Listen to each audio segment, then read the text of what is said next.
Hello friends, কেমন আছো সবাই? আশা করছি সবাই ভালো আছো। আর প্রিয় অনুষা লাইফস্টাইলে সবাইকে স্বাগত জানিয়ে নতুন একটি টিপসের ভিডিও নিয়ে চলে এসেছি। ভিডিওটি ভালো লাগলে চ্যানেলটি সাবস্ক্রাইব করে পাশে থাকবেন। বন্ধুরা, এরকম মোটা মোটা প্যান্ট জামা আমাদের বাড়িতে যখনই সেলাই করতে যাই তখন কি হয়, একটা সুই ধরো আমরা নিয়ে নিলাম। সুইয়ে কিন্তু আমাদের অনেক সময় সেলাই করতেই পারি না। মোটা মোটা জিনিসগুলো হয়তো সেলাই করতেই হবে, বিশেষ করে আর একটা সুচ বাড়িতে আছে তখনই সেলাই করতে হবে। আর সুচে যখন সেলাই করতে পারি না, কেন সেলাই করতে পারি না দেখুন বন্ধুরা, দেখুন যে সুচটা আছে ওর মধ্যে কিন্তু মাথার দিকে জং লেগে আছে, তাই আমরা কিন্তু কোনো রকম মোটা জিনিসে আমরা সূচটা ফোরাতেই পারি না। আর তাই আমি কী করছি দেখুন, একটা নেল কাটা নিয়ে নিয়েছি। নেল কাটা দিয়ে কীভাবে আমরা জামা কাপড় সেলাই করবো দেখুন বন্ধুরা। আর আমি সূচটা ভালো করে নিয়ে কিন্তু এইভাবে সূচের যে আগাটায় জং লেগে আছে সেই জায়গাটা কিন্তু আমরা খুব ভালো করে ঘষে নিচ্ছি। নেল কাটারে যেখানে আমরা নখটা শেপ করি সেই জায়গাটা নিয়ে আমি ঘষে নিলাম সূচটা। নেওয়ার পরে দেখুন বন্ধুরা, কত সুন্দর কিন্তু এই মোটা জিনিসটা আমরা সেলাই করে নিতেই পারছি। এইভাবে যদি আমরা নেল কাটারের মধ্যে দিয়ে সূচটা ভালো করে ঘষে নিই তাহলে কিন্তু কোনো রকম জংও লেগে থাকবে না, আর আমাদের সেলাই করতেও অসুবিধা হবে না। বাড়িতেই যখনই আর্জেন্ট দেখবেন সেলাই করতে হবে, এইভাবে যদি সূচের আগা বা কোনো অংশ জং লেগে থাকে, এইভাবে যদি আমরা ঘষে নিয়ে জংটা ছাড়িয়ে নিয়ে আমরা সেলাই করে নিই, আমাদের আর কিন্তু কোনো অসুবিধা হবে না। আর আমাদের বাইরে কোথাও নিয়ে গিয়ে দর্জির কাছ থেকে সেলাইও করতে লাগবে না। টিপসটা কেমন লাগলো অবশ্যই আপনারা কমেন্ট করে জানাবেন। ভালো লাগলে একটা লাইক, অনেক অনেক শেয়ার করে সাবস্ক্রাইব করে পাশে থাক। চলে আসছি পরবর্তী টিপস। দেখুন, আমি একটা ব্লাউজ নিয়েছি। ব্লাউজ নিয়ে সবসময় কিন্তু একটা সমস্যা আমাদের মধ্যে থেকেই থাকে। যখনই কোথাও বেড়াতে যাবো বা কোথাও বাইরে কোথাও যাবো, অনুষ্ঠান বাড়ি কোথাও যাবো, তো তখন আমাদের দেখা যায় অনেকদিন হয়তো যখন এই ব্লাউজটা নতুন নতুন তখন হয়তো ঠিক হলো, তারপর অনেকদিন কেটে যাওয়ার পরে এটা কিন্তু অনেকটাই ঢিলে হয়ে যায় বা ছোট হয়ে যায়। যখনই ঢিলে হয়ে যাবে তখন আমি কী করবো দেখুন বন্ধুরা, আমি একটা চুড়ি নিয়েছি, মেটালের চুড়ি আমি নিয়েছি, কাঁচের চুড়ি বা অন্য কিছু আমি নিইনি, অন্য চুড়ি। তো মেটালের চুড়িটা নিয়েছি আর একটা নিয়েছি গার্ডার। দেখুন, আমি গার্ডারটা চুড়িটা ভিতর থেকে দিয়ে গার্ডারটা তার উপর থেকে দিয়ে দিচ্ছি। আর যেটা আমাদের সমস্যা ছিল ব্লাউজে, সেটা কিন্তু সমাধানও হয়ে গেল। আর খুব সুন্দর কিন্তু একটা ডিজাইনও হয়ে গেল দেখুন বন্ধুরা। আর এরকম ডিজাইন ব্লাউজ কিনতে কিন্তু আমাদের অনেকগুলো টাকা কিন্তু আমাদের খরচা করতে হয়, কেননা ডিজাইন ব্লাউজের কিন্তু অনেকটাই দাম। তো দেখুন, একটা সিম্পল ব্লাউজের আর ডিজাইন খুব সুন্দরভাবে আমি বাড়িতেই করে নিলাম। দেখুন বন্ধুরা, চুড়িটা যেটা গোল করা ছিল ওটাই আমি একটু লম্বা করে নিয়েছি হাত দিয়ে চেপে। তো ওইভাবে আমি দিয়ে আবারও আমি গার্ডার দিয়ে কিন্তু দিয়ে দিচ্ছি। দেখুন কত কিন্তু সুন্দর, একটু দেখুন আপনারা বাড়িতে এইভাবে যদি করেন কিন্তু খুব সুন্দর একটা ডিজাইনও হয়ে যাবে। আর দেখুন, আর আমাদের যে ব্লাউজটা ঢিলে হয়েছিল ওটা কিন্তু একটু ঠিক হয়ে যাবে। আর ভিডিওটা ভালো লাগলে অবশ্যই আমার চ্যানেলটি সাবস্ক্রাইব করে দেবেন। যে সকল বন্ধুরা আমার চ্যানেলে আগে থেকেই সাবস্ক্রাইব করেছেন তাদেরকে অনেক অনেক ধন্যবাদ, অনেক ভালোবাসা। যারা নতুন আসছে অবশ্যই চ্যানেলটি সাবস্ক্রাইব করে পাশে থাকবেন। আর একটা লাইক করে দেবেন। আর ভিডিওটা ভালো লাগলে অনেক অনেক শেয়ার করে দেবেন। দেখুন বন্ধুরা, কত সুন্দর কিন্তু একটা ডিজাইন হয়ে গেল। আর ডিজাইন ব্লাউজ কিন্তু আমাদের এক্সট্রা করে কিনতেও হবে না।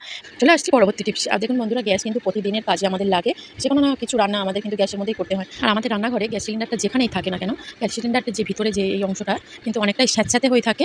আর ওর মধ্যে কিন্তু কোনো রকম আমাদের আলো বাতাস না যাওয়ার ফলে ওর মধ্যে আরশোলার একটা বাসা হয়ে থাকে, আরশোলা ছানা পারে। তার জন্য দেখুন, আমি একটা কাঁচা লঙ্কা নিয়েছি, তার জন্য আমি একটা আজকে সলিউশন নিয়ে এসেছি, যেটা করলে কিন্তু আরশোলার বংশ কিন্তু একদম ধ্বংস হয়ে যাবে। আমি গ্রেটার দিয়ে গ্রেট করে নিচ্ছি। তো গ্রেট করে নেওয়ার পরে আমি কী করছি দেখুন বন্ধুরা, পুরোটা অল্প করেই আমি করছি, একটা নিয়ে নিয়েছি। আপনাদের যদি মনে হয় বেশি করে লাগবে তো বেশি নিয়ে নিতে পারেন। আর আমি নিয়ে নিয়েছি পেঁয়াজ। তো পেঁয়াজও আমি অল্প করে নিয়ে নিচ্ছি, যেটুকু প্রয়োজন আমি অল্প করেই সেইটুকু নিয়ে নিচ্ছি। নিয়ে আমি একটা গ্রেটার দিয়ে ভালো করে গ্রেট করে নিচ্ছি। আপনাদের হাতের কাছে যদি হামানদিস্তা থাকে সেটা দিয়ে খুব ভালো করে আপনারা এটা থেতে নিতে পারেন। আর পেঁয়াজটা দেখুন একটু বড় বড় হয়ে যাচ্ছে, বড় বড় হলেও অসুবিধা নেই। তো দেখুন ভালো করেই আমি গ্রেট করে নিচ্ছি। নেওয়ার পর ভালো করে যে গ্রেটারটা আছে ওর মধ্যে থেকে আমি নিয়ে নিচ্ছি। তো নিয়ে নেওয়ার পর একসঙ্গে আমি এটা মিশিয়ে নেব। আরেকটা উপকরণ আমি দেব। আর এখন দিয়ে দিচ্ছি একটু সার্ফ। তো আপনাদের কাছে যদি এখন শ্যাম্পু থাকে তো শ্যাম্পুটা আমি দিলাম না, সার্ফটা দিলাম। সার্ফটা দিলে ভালোই হবে। আর সার্ফ না কারো কাছে না থাকলে সার্ফটা তো আপনারা শ্যাম্পুও ইউজ করতে পারেন। তো এটা খুব ভালো করে মিশিয়ে নিলাম একসঙ্গে দেখুন। নেওয়ার পরে আমি তুলো নিয়েছি। তুলো আমি ২-৩ ভাগ করে নেব, যতটুকু আমি অল্প করেই দেখাচ্ছি আপনাদের কাছে সামনে।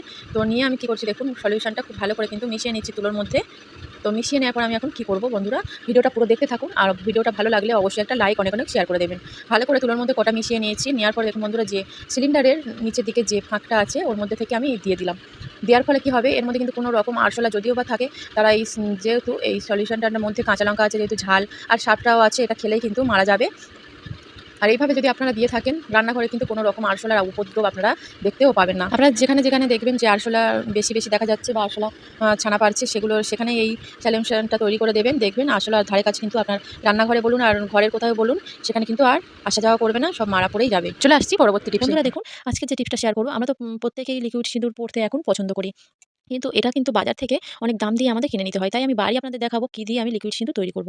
তো আমাদের বাড়িতে তো গুঁড়ো সিঁদুর সবার বাড়িতেই থাকে। তো গুঁড়ো সিঁদুর আমি অল্প করে নিয়ে নিয়েছি একটু গোলাপ জল। যেকোনো গোলাপ জল হলে হবে, খাওয়ার গোলাপ জল বা আমরা যে স্কিনের জন্য গোলাপ জল বাড়িতে থাকে সেটা নিলে হবে। নিয়েছি আমি একটু গ্লিসারিন একদম অল্প করে। গ্লিসারিনটা নিয়ে খুব ভালো করে কিন্তু আমি ৩ টে উপকরণ মিশিয়ে নিলাম। তো আপনারা গ্লিসারিনটা নাও দিতে পারেন, শুধু গোলাপ জল আর সিঁদুরটা মিশিয়ে করে নিতে পারেন। আর এটা কিন্তু লিকুইড সিঁদুরের যে বোতলটা থাকে তার মধ্যে আমরা দিয়ে করে নিতে পারি একসঙ্গে।